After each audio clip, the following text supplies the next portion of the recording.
ನೋಡಿ ನಿವೇದಿತಾ, ನಾನೇನು ಪಾಕಶಾಸ್ತ್ರ ಪ್ರವೀಣೆ ಅಂತ ಬೋರ್ಡ್ ಹಾಕೊಂಡಿಲ್ಲ. ನನಗೆ ಬಂದಂಗೆ ಅಡುಗೆ ಮಾಡ್ತೀನಿ. ಒಂದು ಕೆಲಸ ಮಾಡು, ಇನ್ಮೇಲೆ ನೀನೇ ಅಡುಗೆ ಮಾಡು, ನಾವೆಲ್ಲರೂ ಕೂತ್ಕೊಂಡು ತಿಂತೀವಿ. ಪ್ಲೀಸ್ ಕಣ್ರೆ, ಜಗಳ ಆಡಬೇಡಿ. ಹೇಗೋ ಅನ್ಸರ್ಸ್ಕೊಂಡು ಹೋದ್ರಾಯ್ತು. ಹೇಗೋ ನಮ್ಮ ಮಂದಾರ ಇಲ್ಲೇ ಕಾಲೇಜಿಗೆ ಸೇರ್ಕೊಂಡಿದ್ದಾಳಲ್ಲ, ಇನ್ನು ಮುಂದೆ ಬೆಳಗಾಗೆದ್ದು ಅಡುಗೆ ಮಾಡಿಟ್ಟು ಕಾಲೇಜ್ಗೆ ಹೋಗು ಅಂತ ಹೇಳಿದ್ರಾಯ್ತು. ಆದರೂ ದಾಕ್ಷಾಯಿಣಿ, ನೀನು ಸ್ವಲ್ಪ ಚೆನ್ನಾಗಿ ಅಡುಗೆ ಮಾಡೋದು ಕಲಿಯೆ. ನಾಳೆ ನೀನು ಮದುವೆ ಆದಮೇಲೆ ನಿಮ್ಮ ಅತ್ತೆ ಮನೆಯವರು ನಮ್ಮನ್ನು ಬೈಯೋ ಹಾಗೆ ಆಗಬಾರ್ದಲ್ವ?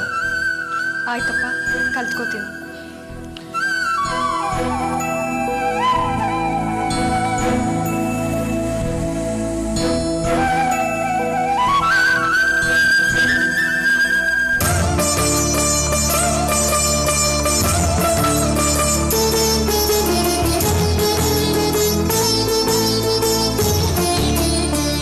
ಇಷ್ಟು ಬೇಗ ಬಂದಿದ್ದಾಳೆ?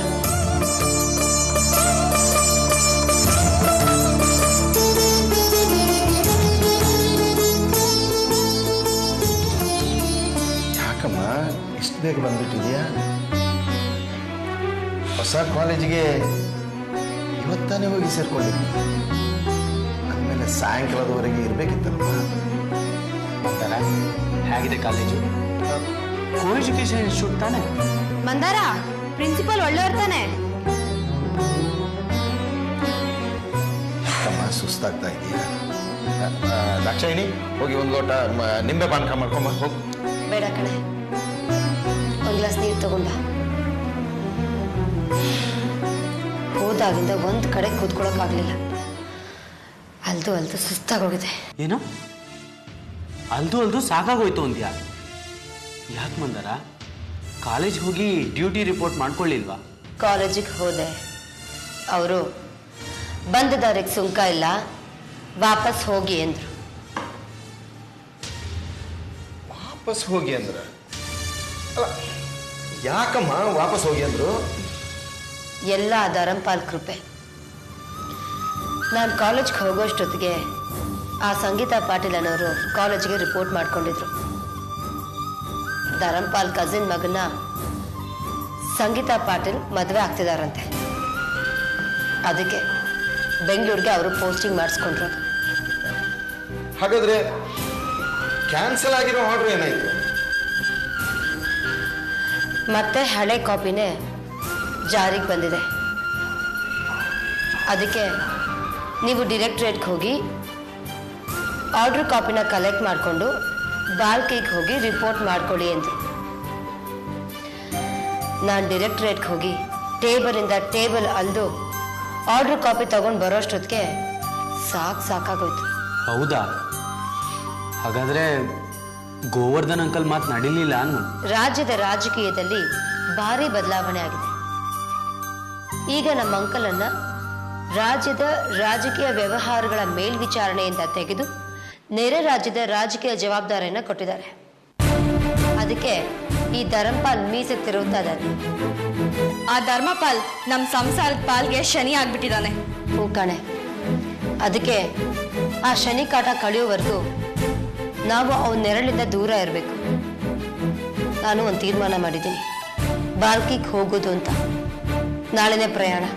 ಆತ್ರ ಬೇಡ ಮಂದಾರ, ಸ್ವಲ್ಪ ತಾಳು, ಏನಾದರೂ ಉಪಾಯ ಮಾಡೋಣ.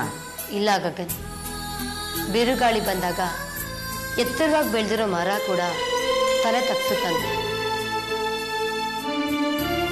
ಪರಿಸ್ಥಿತಿಗಳು ನಮ್ಮ ವಿರುದ್ಧವಾಗಿರುವಾಗ ನಾವು ತಗ್ಗಿ ಬಗ್ಗಿ ನಡೆಯೋದು ಒಳ್ಳೇದಲ್ವಾ? ಇಲ್ಲ ಅಂತ ನಾನೆಲ್ಲಂದೆ ಮಂದಾರ, ನೀನು ಹೇಳ್ತಾರೆ ಸರಿಯಾಗಿದೆ. ಆದರೆ ನಾನು ಹೇಳೋದು ಆತ್ರ ಪಡೋದು ಬೇಡ ಅಂತ. ಇವತ್ತಾನೇ ಆರ್ಡರ್ ಕಾಪಿ ತಗೊಂಡಿದೀಯಾ, ಒಂದು ವಾರ ಟೈಮ್ ಇರುತ್ತೆ. ಬೇಕಾದರೆ ಇಂಥ ದಿನ ರಿಪೋರ್ಟ್ ಮಾಡ್ಕೋತೀನಿ ಅಂತ ಒಂದು ಟೆಲಿಗ್ರಾಮ್ ಕಳಿಸ್ಬಿಡು. ಹಾಗಲ್ಲ ಗಗನ್, ಆ ಧರಂಪಾಲ್ಗೆ ಮೊದಲೇ ನನ್ನ ಮೇಲೆ ವಿಪರೀತ ದ್ವೇಷ, ಕೋಪ. ಆ ಕೋಪಕ್ಕೆ ಅವನೇನಾದ್ರೂ ಕುತಂತ್ರ ಮಾಡಿದ್ರೆ, ಅವನು ಏನಾದ್ರೂ ಕುತಂತ್ರ ಮಾಡೋಕ್ಕೆ ಯೋಚನೆ ಮಾಡೋಕ್ಕೆ ಮುಂಚೆ ನಾನು ಬಾಲ್ಕಿಗೆ ಹೋಗಿ ರಿಪೋರ್ಟ್ ಮಾಡ್ಕೋಬೇಕು. ಇದೇ ಒಳ್ಳೇದಲ್ವಾ? ಮಂದಾರ, ನೀನು ಗೌರ್ಮೆಂಟ್ ಕಾಲೇಜ್ಗೆ ಸೇರ್ಕೋಬೇಕು ಅನ್ನೋ ಹಠ ಯಾಕೆ? ಯಾವುದಾದ್ರೂ ಏಡೆಡ್ ಕಾಲೇಜಿಗೆ ಸೇರ್ಕೋ.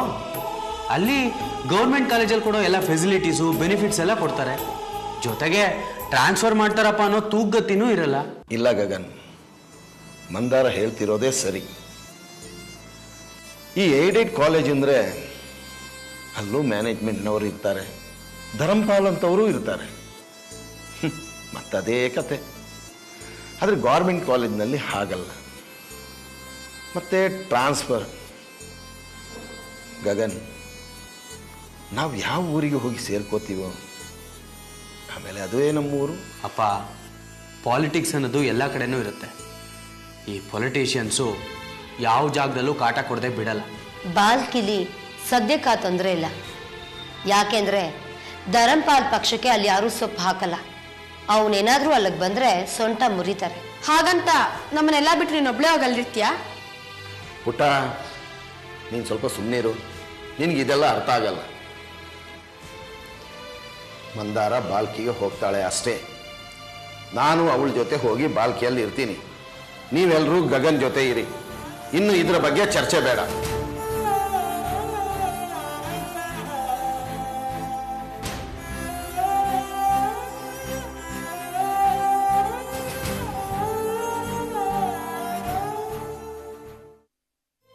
ಏನೇ ಬಂದಾರೆ, ಹೀಗಾಗೋಯ್ತಲ್ಲೇ.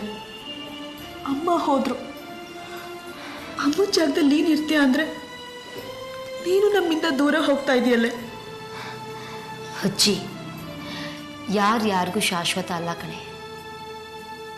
ಅನ್ನ ನೀರಿನ ಋಣ ಅಂತಾರಲ್ಲ ಹಾಗೆ. ಯಾರು ಯಾವಾಗ ಎಲ್ಲಿರ್ಬೇಕೋ ಯಾರಿಗೆ ಗೊತ್ತು. ಪಲ್ವಿ, ನೀನು ಅದೃಷ್ಟವಂತೆ. ನಿನಗೆ ರಘು ಅಂತ ಬಾಳ ಸಂಗಾತಿ ಸಿಕ್ಕಿದ್ದಾರೆ.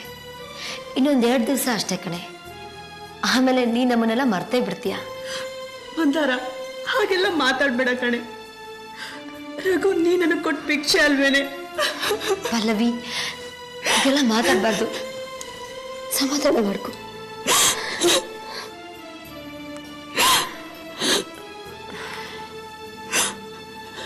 ರಘು, ನಮ್ಮ ಪಲ್ಲವಿನ ಚೆನ್ನಾಗಿ ನೋಡ್ಕೊಳ್ಳಿ ರಘು. ನಿವೇದಿತಾ, ಈ ಬಟ್ಟೆ ನಿನ್ ಬ್ಯಾಗಲ್ಲಿ ಇಟ್ಕೊಳೆ. ಆಗಲ್ಲ. ನಿನ್ ಬಟ್ಟೆ ನನ್ನ ಬ್ಯಾಗಲ್ಲೇ ಯಾಕೆ ಇಟ್ಕೊಳ್ಳಿ? ಹಾಗಂದ್ರೆ ಹೇಗೆ? ನೋಡು ನನ್ ಬ್ಯಾಗ್ ಎಷ್ಟು ಚಿಕ್ಕದು ಅಂತ. ನಿನ್ ಬ್ಯಾಗ್ ದೊಡ್ಡದಲ್ವಾ? ಪ್ಲೀಸ್ ಈ ಬಟ್ಟೆ ಇಟ್ಕೊಳೆ. ಆಗಲ್ಲ ಅಂದ್ರೆ ಆಗಲ್ಲ ಅಷ್ಟೇ. ಅದಕ್ಕೆ ಯಾಕೆ ಒಳ್ಳೆ ಲೂಸ್ ತರ ಆಡ್ತೀಯ? ಹೋಗಲೇ. ಸರಿ ಇರಲ್ಲ. ಏನ್ ಮಾಡ್ತಾ ಇದಾರ ಅವರು? ಬನ್ನಿ ನೋಡೋಣ. ಬಾ.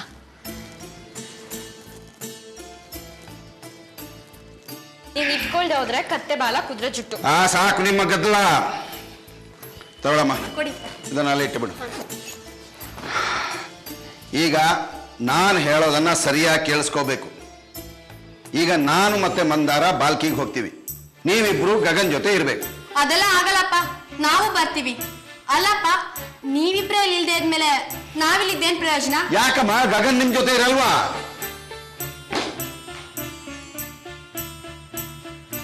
ಗಗನ್, ನೀನು ಅವ್ರ ತರನೇ ಹಠ ಮಾಡಬೇಡ. ನೋಡು, ನೀನು ಆ ರಜನಿನ ಇಲ್ಲಿ ಕರ್ಕೊಂಡ್ಬಂದು ಅವಳ ಜೊತೆ ಸಂಸಾರ ಮಾಡು. ಹೌದು ಗಗನ್, ಅಪ್ಪ ಹೇಳೋದ್ರಲ್ಲೂ ಅರ್ಥ ಇದೆ. ಹೇಗಿದ್ರು ನಾವೆಲ್ಲ ಹೊರಟಿದೀವಿ. ರಜನಿನ್ ಕರ್ಕೊಂಡು ನೀನ್ ಇದೇ ಮನೇಲಿರು. ಹೌದು ಕಣೋ. ಬಾಯಿ ಮುಚ್ಕೊಂಡು ಇಬ್ರು ಸುಮ್ಮನಿದ್ರೆ ಸರಿ. ಅನ್ಯಾವಿನ ಹತ್ರ ಏಟ್ ತಿನ್ಬೇಡಿ. ಗಗನ್, ನಾನು ಹೇಳೋದನ್ನ ಸ್ವಲ್ಪ ಕೇಳಿಸ್ಕೊ. ಅವ್ರು ಎಲ್ಲಿರ್ಬೇಕು, ಹೇಗಿರ್ಬೇಕು ಅನ್ನೋದನ್ನ ಆಮೇಲೆ ತೀರ್ಮಾನ ಮಾಡೋಣ. ಮೊದಲು ನಿನ್ ಸಂಸಾರ ಸರಿ ಹೋಗ್ಬೇಕು. ಎಲ್ಲಿದ್ಯಪ್ಪ ಸಂಸಾರ? ಬೇಡ ಬೇಡ ಅಂದ್ರು ಬಂದು ಅಮ್ಮನ್ ತಿನ್ಕೊಂಡ್ಲು. ಅವಳ ಜೊತೆ ನಾನ್ ಸಂಸಾರ ಮಾಡದ ಸಾಧ್ಯನೇ ಇಲ್ಲ. ಗಗನ್, ನಿನಗಿಷ್ಟ ಇದೆಯೋ ಇಲ್ವೋ, ಆದರೆ ನಿಮ್ಮಿಬ್ಬರ ಮದುವೆ ರಿಜಿಸ್ಟರ್ ಆಗಿದೆ.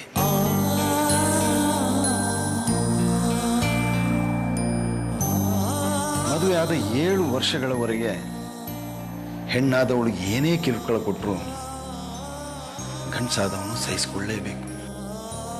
ಅದಲ್ಲದೆ ಈಗ ಡೌರಿ ಹ್ಯಾರಾಸ್ಮೆಂಟ್ ಕಾನೂನು ಬೇರೆ ಇದೆ. ಅವಳೇನಾದರೂ ನಮ್ಮ ಮೇಲೆ ಕೇಸ್ ಹಾಕಿದ್ರೆ ನಾವೆಲ್ಲ ಸಿಗಾಕೋಗ್ಬೇಕಾಗತ್ತೆ. ಆಗ ಏನಾಗತ್ತೆ ಹೇಳು? ಯೋಚನೆ ಮಾಡು. ಅವಳು ಕೇಸ್ ಹಾಕ್ದಾಗ ನೋಡ್ಕೊಳ್ಳೋಣ ಅಪ್ಪ. ಆದ್ರೆ ನೀವೆಲ್ಲ ಸೇರಿ ನನ್ನ ಯಾಕೆ ದೂರ ಮಾಡ್ತಾ ಇದ್ದೀರಾ?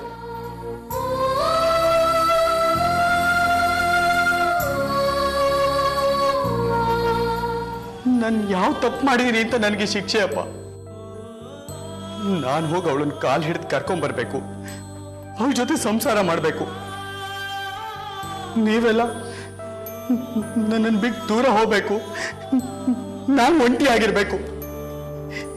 ಇದೇ ತಾನೇ ನೀವು ಬಯಸೋದು? ಯಾವ ನ್ಯಾಯ ಅಪ್ಪ, ಯಾವ ನ್ಯಾಯ? ನಾನು ಆ ಅರ್ಥದಲ್ಲಿ ಹೇಳಿಲ್ಲ ಗಗನ್. ಎಂತೆಂಥ ಸಂಸಾರಗಳು ಸರಿ ಹೋಗಿಲ್ಲ ಹೇಳು. ಅದು ಅಲ್ಲದೆ ಅವಳು ನಿನ್ನನ್ನು ಬಯಸಿ ಬಯಸಿ ಮದುವೆ ಆಗಿದ್ದಾಳೆ. ನೀನು ಸ್ವಲ್ಪ ಅಡ್ಜಸ್ಟ್ ಮಾಡಿಕೊಂಡ್ರೆ ಕಾಲಕ್ರಮೇಣ ಅವಳು ಸರಿ ಹೋಗ್ಬೋದು. ಅದೆಲ್ಲ ಆಗಲ್ಲಪ್ಪ. ಆಯ್ತು, ನೀವೆಲ್ಲ ಬಾಲ್ಕಿಗೆ ಹೋಗಿ. ಏನ್ ಮಾಡ್ಬೇಕು ಅಂತ ನನಗೂ ಗೊತ್ತು. ನಾನು ಕಾಶಿಗೋ ಬದ್ರಿಗೋ ಹೋಗಿ ಸನ್ಯಾಸಿ ಆಗ್ಬಿಡ್ತೀನಿ ಅಷ್ಟೇ. ನೀವೆಲ್ರೂ ಇವನನ್ನ ಏನ್ ಮಾಡ್ಬೇಕು ಅಂತಿದ್ದೀರಾ? ಎಲ್ರೂ ಸೇರಿ ಆ ಬ್ರಹ್ಮ ರಾಕ್ಷಸಿ ಬಾಯಿಗೆ ತಳಬೇಕು ಅಂತಿದ್ದೀರಾ? ಇನ್ನೇನ್ ಮಾಡೋದು ಮಂದಾರ? ಅವಳು ಏನು ಇವನನ್ನ ಸುಮ್ಮನೆ ಬಿಡ್ತಾಳ? ಅವಳು ಈಗಾಗಲೇ ಹೋಗಿ ಆ ಶ್ರೀಕಂಠನ ಮನೆ ಸೇರ್ಕೊಂಡಿದ್ದಾಳೆ. ಅವನು ನಮ್ಮ ಮೇಲೆ ಸೇರ್ ತೀರ್ಸ್ಕೊಳ್ಳೋಕೆ ಅವಳನ್ನ ಅಸ್ತ್ರವಾಗಿ ಬಳಸ್ಕೊತಾನೆ. ಹಾಗೆಲ್ಲ ಏನು ನಡೆಯಲ್ಲ, ಹೆದರ್ಕೋಬೇಡಿ. ಅವಳ ಅಸ್ತ್ರಕ್ಕೆ ನನ್ನ ಹತ್ರ ಬ್ರಹ್ಮಾಸ್ತ್ರ ಇದೆ. ಒಂದ್ ನಿಮಿಷ ಬರ್ತೀನಿ.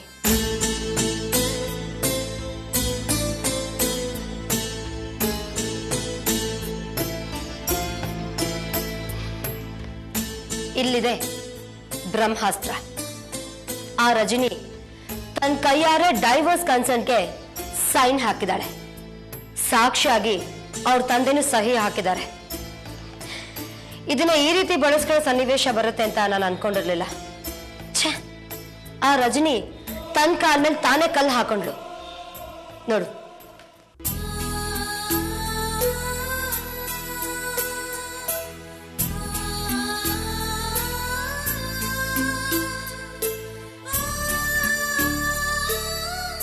ಮಂದಾರ, ನಿನ್ ದೂರದೃಷ್ಟಿನ ಎಷ್ಟು ಹೋಗ್ಲಿದ್ರು ಸಾಲದು.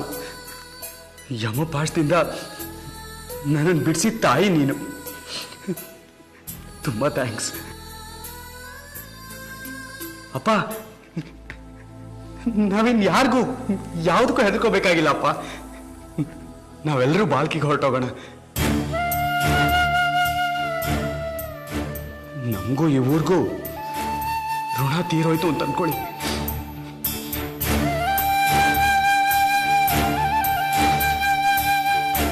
ರಘು, ಪಲ್ವಿ, ಈ ಆಸ್ತಿನ ಅಂದ್ರೆ ನಮ್ಮ ಹಿರಿಯರು ಬಾಳಿದ ಈ ಮನೆನ ನಿಮ್ಮ ಸುಪರ್ದಕ್ಕೆ ಬಿಟ್ಟು ಹೋಗ್ತಾ ಇದ್ದೀವಿ. ನೀವು ಈ ಮನೇಲಿರಿ ಅಥವಾ ಬಾಡಿಗೆ ಕೊಡಿ, ನಿಮ್ಗೆ ಹೇಗೆ ಸರಿ ಅನ್ಸುತ್ತೋ ಹಾಗೆ ಮಾಡಿ. ನಾವೆಲ್ಲ ಬಾಲ್ಕಿಗೆ ಹೋಗಿ ಹೊಸ ಜೀವನ ಶುರು ಮಾಡ್ತೀವಿ. ಆದರೆ ನಿಮ್ಮ ಅಮ್ಮನ ಜೊತೆ ಬದುಕಿ ಬಾಳಿದ ಈ ಮನೇನ ಬಿಟ್ಟು ಹೋಗ್ಬೇಕಲ್ಲಪ್ಪ. ಅದೇನು ಅಪ್ಪ, ನಮ್ಮನ್ನು ಬಿಟ್ಟು ಹೋಗ್ತಾ ಇದ್ದೀರಾ ಅಪ್ಪ? ಪಲ್ಲವಿ, ಅಳ್ಬೇಡ ಕಣೆ ಪ್ಲೀಸ್. ಅತ್ತು ನಮ್ಮ ಮನೆ ಬಲನ ಕುಗ್ಗಿಸ್ಬೇಡ. ಜೀವನದಲ್ಲಿ ಯಾವಾಗ ಹೇಗೆ ಪರಿವರ್ತನೆ ಬರುತ್ತೋ ಅದನ್ನ ನಾವು ಒಪ್ಕೋಬೇಕು. ಶ್ರೀಕೃಷ್ಣ ಪರಮಾತ್ಮ ತಾನು ಆಡಿ ಹುಟ್ಟಿ ಬೆಳೆದ ಬೃಂದಾವನ ಮಥುರನ ಬಿಟ್ಟು ದ್ವಾರಕಕ್ಕೆ ಹೋಗ್ಲಿಲ್ವಾ? ಯಾಕೆ ಹೋದ ಹೇಳು? ಜರಾಸಂಧನ ಕಾಟದಿಂದ. ಇಲ್ಲೂ ಜರಾಸಂಧರಿದ್ದಾರೆ, ಧರಂಪಾಲ, ಶ್ರೀಕಂಠಯ್ಯ. ಇಂಥ ಜರಾಸಂಧರ ನೆರಳಿಂದ ನಾವು ದೂರ ಹೋಗ್ಬೇಕಾಗಿರೋದು ಅನಿವಾರ್ಯ. ಅದಕ್ಕೆ ನಾವೆಲ್ಲರೂ ಬಾಲ್ಕಿಗೆ ಹೋಗ್ತಾ ಇದ್ದೀವಿ. ಇಲ್ಲಿನ ಕತ್ಲೆಯಿಂದ ಹೊಸ ಬೆಳಕಿನೆಡೆಗೆ.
ಅಪ್ಪ ಹೊರಡೋಣವಾ?